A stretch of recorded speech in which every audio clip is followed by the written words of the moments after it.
या बातमीचे प्रायोजक आहे हॉटेल हैदराबादी लज्जत। आमचा पत्ता कल्याणी टॉवर समोर सोलापूर।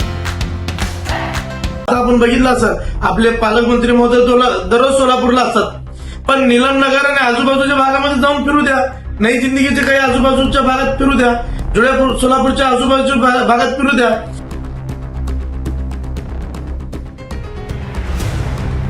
पक्षांसोबत आघाडी करणार। आता आमचा सध्या बोलणं सुरू आहे वंचित बरोबर आणि एमआयएम बरोबर। एमआयएम, वंचित आणि प्रहार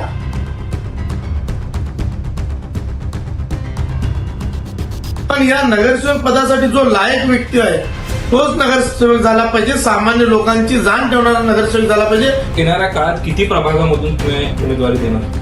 एक लक्षात घ्या, तिसरी आघाडी म्हटल्यानंतर ज्यांना सर्वच प्रभाग लढण्यासाठी मी प्रयत्न करतो, तर आम्ही हे तिन्ही पक्ष जर एकत्र आलो तर या दोघी युती आणि आघाडीचा त्यांचा कार्यक्रम केल्याशिवाय राहणार। ज्या ठिकाणी सामान्य लोकांची आवाज दाबली जाते, तिथून प्रहार असेल, तिथून एमआयएम असेल, तिथून वंचित असेल, ते मोठ्या ताकदीने उभं राहतात।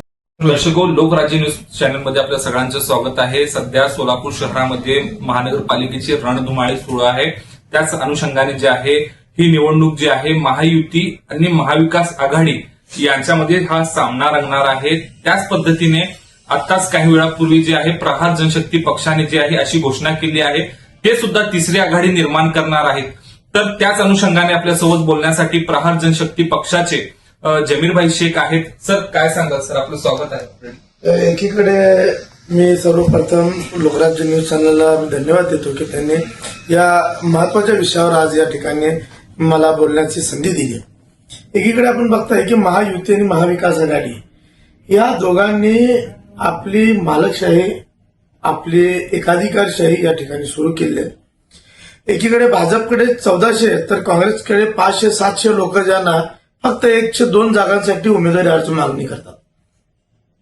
एकीकडे आपण बघत असताना लोकशाहीचा उत्सव म्हणून ज्यांना निवडणुकाकडे पाहिलं जातं, परंतु या लोकशाहीची थट्टा करून लोकशाही संपवण्याचे काम काही पक्ष आणि काही राजकीय लोक करत आहेत। याचा विरोध म्हणून महायुती आणि महाविकास आघाडीच्या विरोधात आम्ही तिसरी आघाडी करण्यासाठी आमचे प्रयत्न सुरू झाले आहेत। एकीकडे आपण बघताय की सोलापूर शहरातील गलिच्छ वस्ती सुधारणा असू दे, सोलापूर शहरातील रस्त्याची समस्या असू दे, सोलापूर शहरातील पिण्याच्या पाण्याची समस्या आहे, सोलापूर शहरातील दिवाबत्तीचा प्रश्न आहे, हे प्रश्न अत्यंत जे ना महत्वाचे असताना या सगळ्या गोष्टीला बाजूला ठेवून हिंदू मुस्लिम आम्ही किती मोठं, आमचा पक्ष किती मोठा, आम्ही किती भारी, आम्ही किती छान आहे, या एकाच गोष्टीवर एकाच वाक्यावर हे निवडणूक पुढे करतात।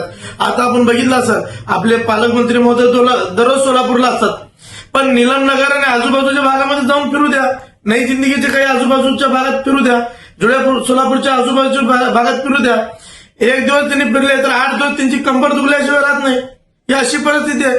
आणि अशा पद्धतीने रस्ते नाहीये, लोकांना सुविधा नाहीये, आणि हे सर्व होत असताना केंद्रही तुमच्याकडे आहे, राज्यही तुमच्याकडे आहे, आणि महानगरपालिका सुद्धा 5 वर्ष तुमच्याकडे होती, पण तुम्ही का विकास केला नाही? कुठल्या महत्वाच्या मुद्द्यावर तुम्ही हा निवडणुकीसाठी पुढे जाता, हे मात्र खूप महत्वाचं। सर, येणाऱ्या काळात तुम्ही कोणत्या पक्षांसोबत आघाडी करणार? आता आमचा सध्या बोलणं सुरू आहे वंचित बरोबर आणि एमआयएम बरोबर। एमआयएम, वंचित आणि प्रहार हे अशी एक तिसरी आघाडी मी बोलण्यासाठी प्रयत्न करतो। त्यानंतर सोलापूर शहरातील मोठमोठे संघटना असतील, सामाजिक संस्था असतील, मोठमोठे डॉक्टर असतील, वकील असेल, सामाजिक कार्यकर्ते असतील, ते प्रहारला, एमआयएमला असू दे, वंचितला असू दे, त्या ठिकाणी मदत करतील, अशा पद्धतीची आमची जे ना हे भूमिका आहे। आणि आम्ही एकच विचार करतोय की सोलापूर महानगरपालिकेमध्ये सोलापूरकरांचं राज्य निर्माण झाला पाहिजे, सोलापूरकरच महापौर झाले पाहिजे, सोलापूरकर नगरसेवक झाले पाहिजे। यासाठीच आम्ही तिसऱ्या आघाडीची स्थापना करतोय। आम्हाला का नगरसेवक व्हायचं नाहीये, पण या नगरसेवक पदासाठी जो लायक व्यक्ती आहे तोच नगरसेवक झाला पाहिजे, सामान्य लोकांची जाण ठेवणारा नगरसेवक झाला पाहिजे। पैसेवाले कोट्यवधी रुपये खर्च करणारे म्हणून असं चर्चा आहे सोलापुरात। आता हे कोट्यवधी रुपये कोण कोण खर्च करणार याच्यावर निवडणूक निर्णय अधिकाऱ्यांनी आणि निवडणूक अधिकाऱ्यांनी लक्ष देणं गरजेचं आहे। येणाऱ्या काळात किती प्रभागामधून तुम्ही उमेदवारी देणार? एक लक्षात घ्या, तिसरी आघाडी म्हटल्यानंतर ज्यांना सर्वच प्रभाग लढण्यासाठी मी प्रयत्न करतोय, कारण का वंचितची ताकद खूप मोठी आहे, एमआयएमची ताकद मोठी आहे, प्रहारची ताकद सुद्धा मोठी आहे। तर आम्ही हे तिन्ही पक्ष जर एकत्र आलो तर या दोघी युती आणि आघाडीचं त्यांचा कार्यक्रम करेक्ट कार्यक्रम केल्याशिवाय राहणार. एमआयएमचं बोललं तर सर त्या ठिकाणी 2 गट पडलेले आहेत, शाब्दी गट आणि पठाण गट. काय सांगाल त्यावर? एक लक्षात घ्या की प्रत्येक पक्षामध्ये एक दोन गट असतातच. हे महत्वाचं नाही. पक्ष महत्वाचं, त्यांच्या सोबत असणारे लोक महत्वाचे, त्यांच्या मागे असणारा मतदार महत्वाचा. शाब्दी असतील ते चांगले मित्र माझे, शौकत पठाण सुद्धा मित्र आहेत. आणि असं मला वाटत नाही की खूप मोठा वाद काहीतरी का जागेच्या पैशाच्या देण घेण्यावरून, जागेच्या देणं घेण्यावरून असं काय वाद नाहीये. काही गोष्टी असतील आणि मला माहित नाही.